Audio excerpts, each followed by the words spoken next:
जनवरी का महीना अभी अभी शुरू हुआ था, लेकिन ठंड ने मानो पूरे गांव को जकड़ लिया था।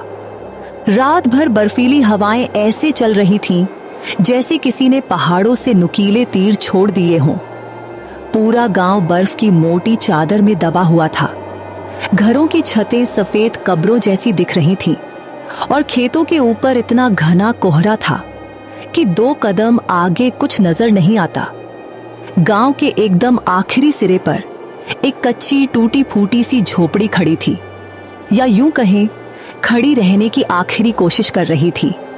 झोपड़ी की लकड़ी की छत से बर्फ पिघल पिघल कर टपक रही थी। दीवारों में इतनी बड़ी दरारें पड़ चुकी थीं कि बाहर की ठंडी हवा बिना दस्तक दिए अंदर घुस आती थी। हर झोंका ऐसा लगता था जैसे शरीर में सुइयां चुभो दी हों। उसी अंधेरी झोपड़ी के एक कोने में 18 साल की सोनी बैठी थी। उसके चेहरे पर उम्र से पहले ही गंभीरता उतर आई थी। आंखों में मासूमियत थी, लेकिन थकी हुई, ऐसी थकान जो जिम्मेदारियों से पैदा होती है। उसके सामने एक फटा पुराना कंबल पड़ा था और उसी कंबल के अंदर उसकी दादी सावित्री कांप रही थी। सावित्री का शरीर अब बस हड्डियों का ढांचा रह गया था। दमा की पुरानी बीमारी और फेफड़ों में जमी कफ ने उनकी सांसों को भारी बना दिया था। हर सांस के साथ सीने से ऐसी आवाज आती थी जैसे कोई जंग लगा दरवाजा खुल रहा हो।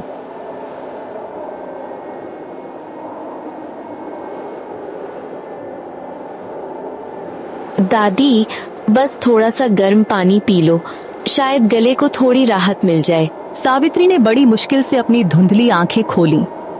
उन आंखों में उम्र की थकान थी और मौत की परछाई। बेटिया, अब गर्म पानी से क्या ही होगा। दवा की शीशी तो कल ही खाली हो गई थी। तू बेकार में खुद को मत थका। मेरी उम्र हो चली है सोनी। अब इस ठिठुरते शरीर के लिए दुआ चाहिए, दवा नहीं। ये सुनते ही सोनी का दिल बैठ गया। माँ बाप को एक भयानक सड़क हादसे में खोने के बाद दादी ही उसकी दुनिया थी, उसका घर, उसका सहारा, उसकी ताकत। अगर दादी नहीं रही तो सोनी के पास बचता ही क्या। सोनी ने अपने आंसू रोक लिए। उसने खुद से एक भी सिसकी बाहर नहीं आने दी। नहीं, मैं दादी को ऐसे नहीं जाने दूंगी। कुछ न कुछ करना होगा, कुछ बहुत बड़ा। उस रात सोनी सो नहीं पाई। पूरी रात दादी की हर सांस गिनती रही। कभी उनके सीने पर हाथ रखती, कभी खिड़की से आती ठंडी हवा रोकने की कोशिश करती। बाहर बर्फ गिरती रही और अंदर एक लड़की का दिल जमता रहा। अभी सूरज की पहली किरण भी पहाड़ियों के पीछे छुपी हुई थी। मुर्गे ने बांग तक नहीं दी थी। चारों तरफ इतना घना कोहरा था कि रास्ते भी रास्ता भूल गए थे। लेकिन सोनी उठ चुकी थी। उसने अपनी पुरानी शॉल ओढ़ी, दादी के माथे को छुआ और धीरे से झोपड़ी से बाहर निकल पड़ी। गांव की पगडंडियों पर बर्फ जमी थी। पैर रखते ही ऐसा लगता था जैसे जमीन जल रही हो। लेकिन सोनी रुकी नहीं। कुछ ही देर में वह गांव के सबसे बड़े और आलीशान घर के सामने खड़ी थी। जमींदार ठाकुर बलवीर सिंह की हवेली। हवेली के सामने अलाव जल रहा था और अलाव के पास खुद ठाकुर साहब खड़े थे, हाथ सेंकते हुए। अरे सोनी, इतनी सुबह इस भयानक ठंड में रास्ता भूल गई हो क्या? सोनी ने हिम्मत जुटाई। उसकी आवाज कांप रही थी, लेकिन इरादा साफ था। ठाकुर साहब, मेरी दादी बहुत बीमार है। मुझे बस 5,000 रुपए चाहिए। ठाकुर साहब के चेहरे पर एक मुस्कान उभरी, लेकिन उस मुस्कान में दया नहीं थी। उसमें शिकार की चमक थी। 5,000? और बदले में? मेरी छोटी सी उपजाऊ जमीन मैं आपके पास गिरवी रख दूंगी। उस जमीन की कीमत ही क्या है? खैर, चलो मदद कर देता हूँ, लेकिन 1 महीने का ब्याज होगा 15%। और अगर 3 महीने में पैसे नहीं लौटे तो जमीन मेरी और तुम मेरे खेतों में बंद हुआ मजदूर। आपका शुक्रिया ठाकुर साहब, मैं समय पर आपके पैसे लौटा दूंगी।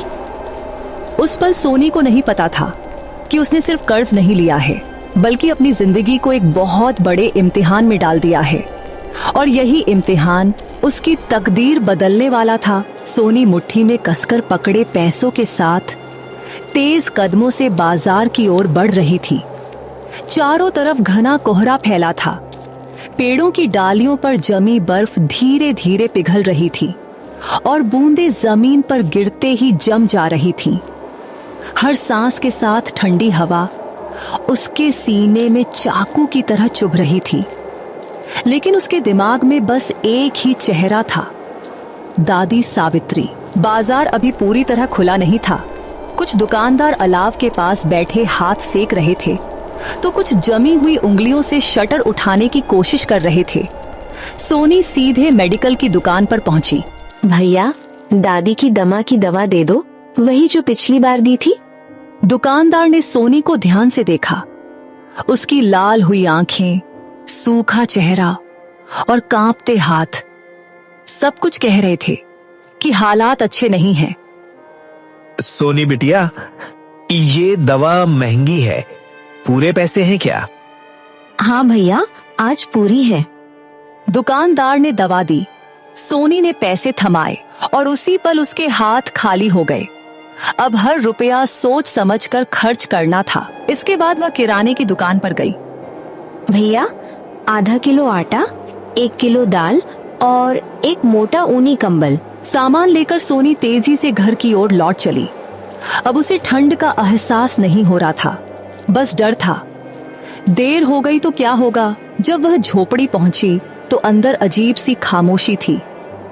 दादी, दादी। सावित्री ने हल्की सी करवट ली।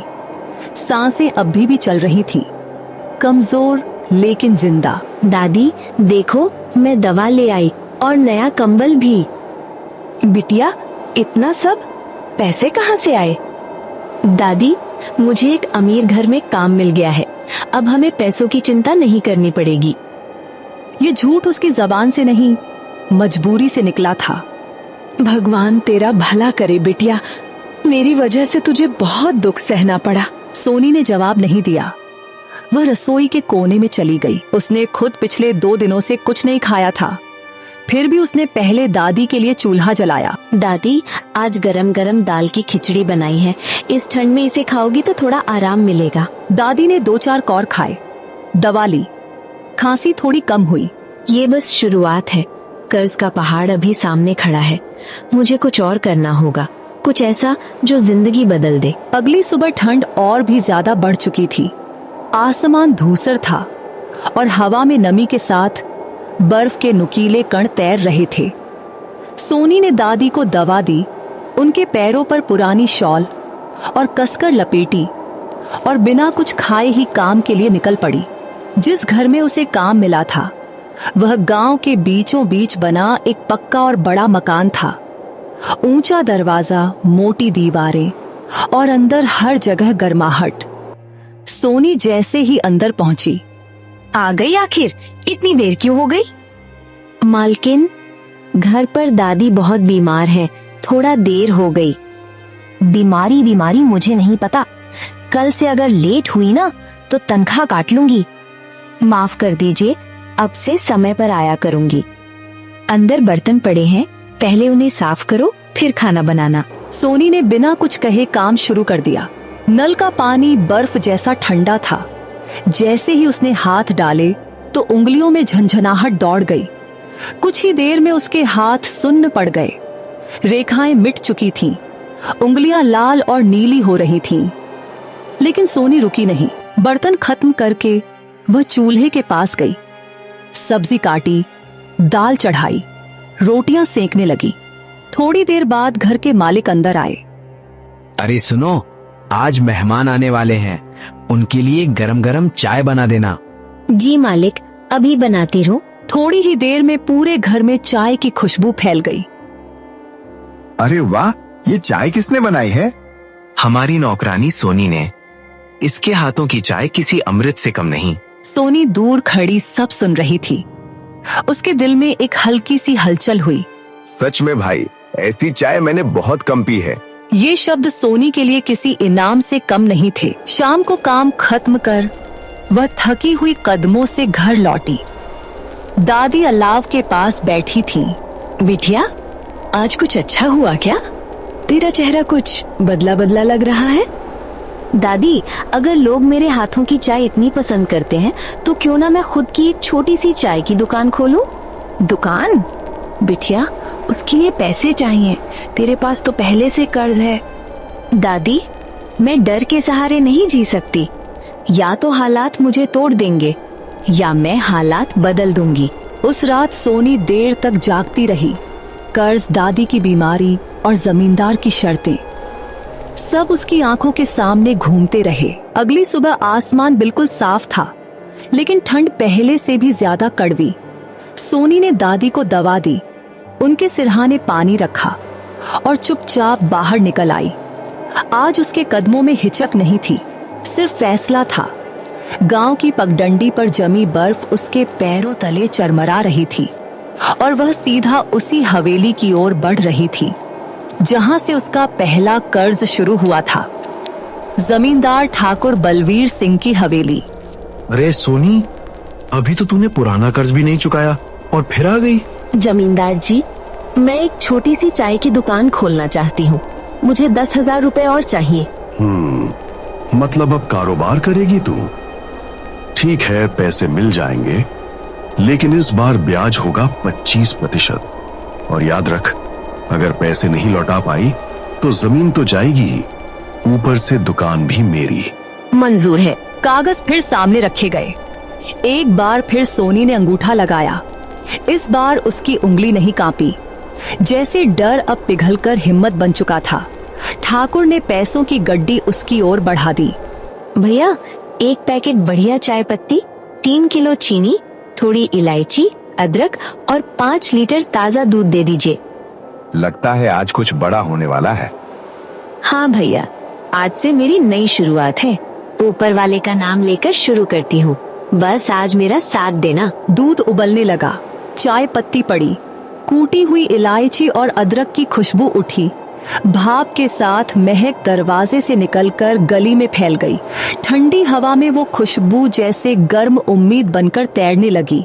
कुछ ही देर में एक बूढ़े किसान ने दरवाजे से झांका। अरे सोनी बिटिया, ये तूने चाय की दुकान खोल ली? हाँ चाचा जी, आज पहला दिन है। एक कप बनाऊं? कप नहीं, गिलास बना। ठंड हड्डी तक घुस गई है। सोनी ने मिट्टी के कुल्हड़ में कड़क मसालेदार चाय डाली।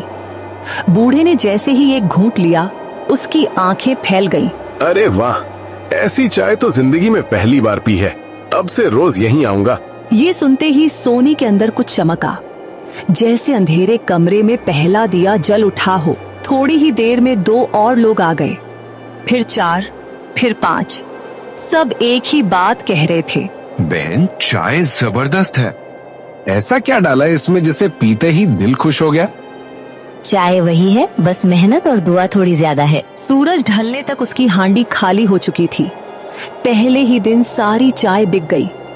उस रात जब सोनी घर लौटी तो उसकी जेब में सिर्फ कुछ नोट नहीं थे। उसकी मुट्ठी में अपनी किस्मत बदलने की पहली पकड़ थी और बाहर गिरती बर्फ के बीच उसके दिल में पहली बार गर्मी पैदा हुई थी। अगली सुबह गांव में एक नई चर्चा थी।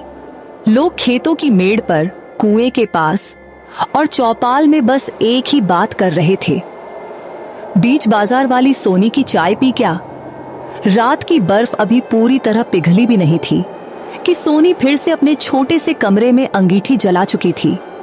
आज उसकी आंखों में थकान कम और चमक ज्यादा थी। आज कल से ज्यादा बनाऊंगी, कहीं कोई बिना चाय पिए वापस न चला जाए। दूध उबला, मसालों की खुशबू उठी और थोड़ी ही देर में दरवाजे पर कदमों की आहटें आने लगी। अरे बिटिया, जल्दी एक कड़क चाय बना दे। मेरे लिए मीठी कम रखना, पर मसाला डबल। सबको मिलेगी चाय, बस 2 मिनट धीरज रखिए। दोपहर तक सोनी की कमाई पहले दिन से दुगनी हो चुकी थी। उसने जल्दी से घर जाकर दादी को दवा दी, गरम खिचड़ी खिलाई और फिर वापस दुकान पर लौट आई। शाम ढल रही थी, ठंडी हवा फिर से तेज होने लगी थी। तभी दुकान के सामने एक साया आकर रुका। भारी कदमों की आवाज, रेशमी शॉल, कड़क निगाहें जमींदार ठाकुर बलवीर सिंह। अरे वाह सोनी, सुना है आजकल तेरी दुकान पर खूब भीड़ रहती है। जी, लोगों को मेरी चाय पसंद आ रही है। देख, ये दुकान मेरे दिए पैसों से खड़ी हुई है, इसलिए अब से रोज की कमाई का आधा हिस्सा मेरा होगा। ये दुकान मेरे हाथों की मेहनत से चल रही है। आपका कर्ज मैं समय पर सूद समेत लौटा दूंगी, पर मेरी कमाई में से एक फूटी कौड़ी भी नहीं दूंगी। बहुत जुबान चलने लगी है तेरी। याद रख, कागजों पर सब लिखा है। हाँ, लिखा है, कर्ज लिखा है, मेहनत की लूट नहीं। ठाकुर साहब, लड़की मेहनत कर रही है, जबरदस्ती ठीक नहीं। ठीक है, अब पंचायत में बात होगी। अब लड़ाई शुरू हो गई है, या तो सब छिन जाएगा या सब बदल जाएगा। सुबह होते ही गांव में जैसे कोई अदृश्य आग फैल गई। हर गली, हर चौपाल, हर कुएं के पास बस एक ही चर्चा थी, आज पंचायत बैठेगी। एक गरीब लड़की और एक ताकतवर जमींदार आमने सामने होने वाले थे। बरगद के पुराने पेड़ के नीचे लकड़ी की चौकी डाली गई। पंचायत के बुजुर्ग बैठे, मुखिया बीच में थे। चेहरा सख्त, नजरें गहरी। एक और रेशमी शॉल ओढ़े ठाकुर बलवीर सिंह, पीछे उसके दो आदमी, सीने ताने, आंखों में घमंड। दूसरी ओर सोनी, सादा कपड़े, आंखों में डर नहीं। पीछे गांव की औरतें चट्टान की तरह खड़ी। ठाकुर साहब, आपने पंचायत बुलाने की जरूरत क्यों समझी? मुखिया जी, ये लड़की गांव की मर्यादा तोड़ रही है। लड़कियां दुकान चलाएं, ये हमारे संस्कारों के खिलाफ है। और ऊपर से मेरे पैसों से दुकान खोलकर मुझे हिस्सा देने से इनकार कर रही है। सोनी, बोल, डर मत। मुखिया जी, मैंने किसी की मर्यादा नहीं तोड़ी। मैंने सिर्फ भूख से लड़ाई की है और बीमारी से। कर्ज मैंने लिया है और वो मैं लौटाऊंगी, लेकिन मेरी मेहनत का हिस्सा कोई नहीं छीनेगा। देखिए मुखिया जी, अब लड़कियां जवाब देने लगी हैं। ठाकुर साहब, जब ये लड़की ठंड में रात भर बर्तन मांजती थी और इसकी झोपड़ी से पानी टपकता था, तब आपकी मर्यादा कहाँ थी? अगर मेहनत करना गुनाह है तो हम सब गुनहगार हैं। हम रोज इसकी चाय पीते हैं, ईमानदारी से कमाई करती है। पंचायत का फैसला है, सोनी निर्दोष है और इस गांव में कोई भी लड़की दुकान चला सकती है। कर्ज कर्ज है, जुल्म नहीं। ये फैसला तुम्हें भारी पड़ेगा लड़की। भारी तो वो रातें थी जब भूख और ठंड साथ सोते थे। ये फैसला हमें हल्का कर गया है। ठाकुर वहां से चला गया। पीछे छूट गई उसकी ताकत और आगे बढ़ गई एक लड़की। हवेली के अंदर अलाव जल रहा था, लेकिन ठाकुर का मन ठंडा नहीं पड़ रहा था। एक अनाथ लड़की ने मेरी नाक कटवा दी है। हुजूर, अगर इजाजत हो तो उसकी दुकान। नहीं, खुले में नहीं। ऐसा कुछ होगा कि लोग खुद ही उससे दूर भागें। उसी रात ठंड और कोहरे ने गांव को निगल लिया। सोनी दुकान बंद कर घर लौट रही थी। अचानक अंधेरे में किसी ने रास्ता रोका। सोनी बिटिया, डर मत बिटिया, मैं वही हूँ जो रोज तेरी दुकान पर चाय पीने आता हूँ। सावधान रहना, ठाकुर कुछ गलत करने वाला है। सोनी का दिल तेज धड़कने लगा। लेकिन काका, आपको कैसे पता? हवेली में बातें कर रहे थे ठाकुर और उसके आदमी। सोनी घर पहुंची, लेकिन नींद उसकी आंखों से गायब थी। दादी अलाव के पास बैठी थी। बिटिया, क्यों इतना घबराई हुई रहे? सोनी ने सब सच बता दिया। डर से बड़ा कुछ नहीं होता बिटिया, सच के साथ खड़ी रहे। अगली सुबह सोनी ने दुकान नहीं खोली, वह सीधे मुखिया के घर गई। मुखिया जी, मुझे डराया जा रहा है। मुखिया ने गांव के 2 नौजवान बुलाए। आज रात से दुकान के पास पहरा रहेगा। उसी रात ठाकुर के आदमी दुकान के पीछे पहुंचे, लेकिन अंधेरे में उन्हें 4 परछाइयां दिखीं। यहाँ लोग हैं। और अगले ही पल मुखिया और गांव वाले सामने थे। अब समझ आया कौन साजिश कर रहा है। ठाकुर के आदमी भाग खड़े हुए। गांव में आग की तरह खबर फैल गई। अगली सुबह सोनी की दुकान पर पहले से ज्यादा भीड़ थी। बिटिया, आज तेरी चाय में हिम्मत का स्वाद है। उस शाम सोनी ने अपनी कमाई का हिसाब देखा। कर्ज अभी बाकी था, लेकिन डर खत्म हो चुका था। कभी कभी जीत पैसे से नहीं, डर के टूटने से होती है, और सोनी अब हार मानने वाली नहीं थी।